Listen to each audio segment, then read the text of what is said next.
Speaker and other members that might be able to help you with those questions. Did you say that you were expecting the income tax cut to be $1.5 billion over 2 years? Correct. How does that work? How do you go from 20% across the board and a 50% cut for small businesses over 3 years at 1.4 to get to 1.5 over 2? Well, there's a couple things to understand. The first thing is that you mentioned that it's a multi-year proposal. The second thing is the proposal depended in part on some pretty big changes in the sales tax policy that we found needed a whole lot more work. And so we put that back into the work cycle. And we're serious about trying to get this all advanced beyond what we have here now by the time this budget is completed. So that there's an urgency here to develop that. Second thing you're asking on that question is, how you're paying for this. First of all, we're doing more at the beginning, and that proposal was a 3-year, so it phased out. This could potentially become more than a 2-year program when we're done.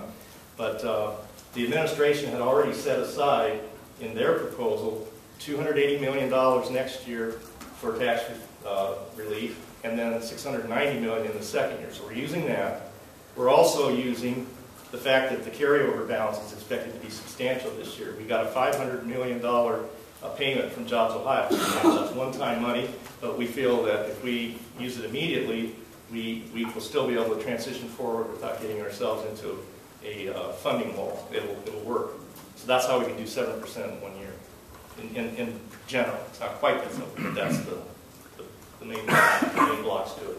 But the $1.4 billion that the governor kept referring to, that was a net tax Correct. cut over 3 years. You are giving people a $1.5 billion net cut over 2 years. So are you telling us that your tax cut is actually, I know the percentage is only 7%, smaller, but it seems like the net number is actually a touch bigger. I was talking about that. Yeah, I think it has to do with the fact that they, to their credit, weren't counting the temporary one-time 4% reduction for next year that they were going to put through the function of the income tax refund mechanism. We're not planning to do that. We're planning to use it for a permanent cut. So are you saying that $400 million that's for this year, that's part of? Correct. Yes. So that's how the math works out.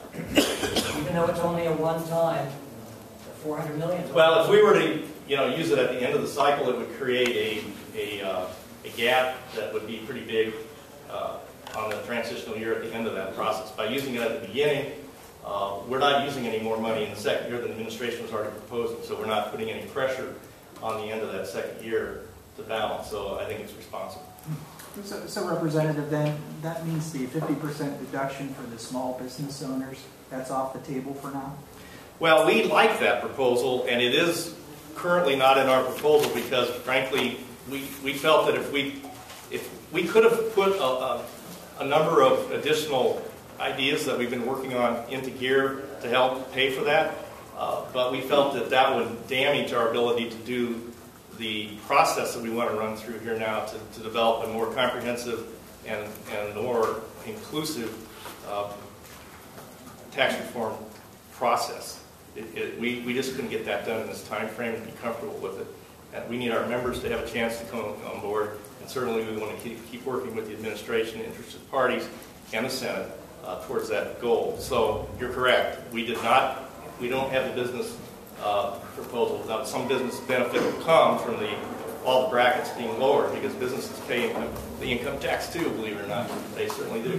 So that will help, but we like that other proposal too. We just couldn't do it all in this package without giving more candy than we want to take off the shelf right now in a tax reform package.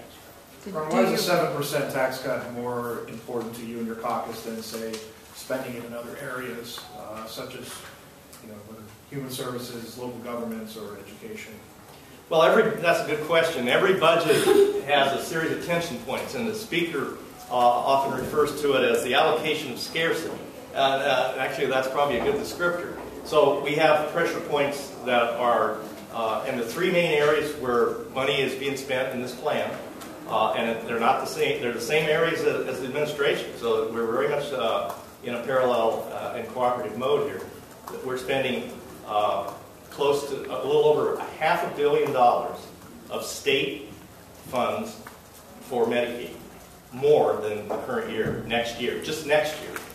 And that's largely because of changes that are going to happen in the current Medicaid program without us doing the expansion. So that's a big number. We're spending between $300 and $400 million, roughly $350 next year alone for primary and secondary education additional spending over this year. We're spending somewhere in the range of $600 million for tax relief. So those are the big areas where we're spending.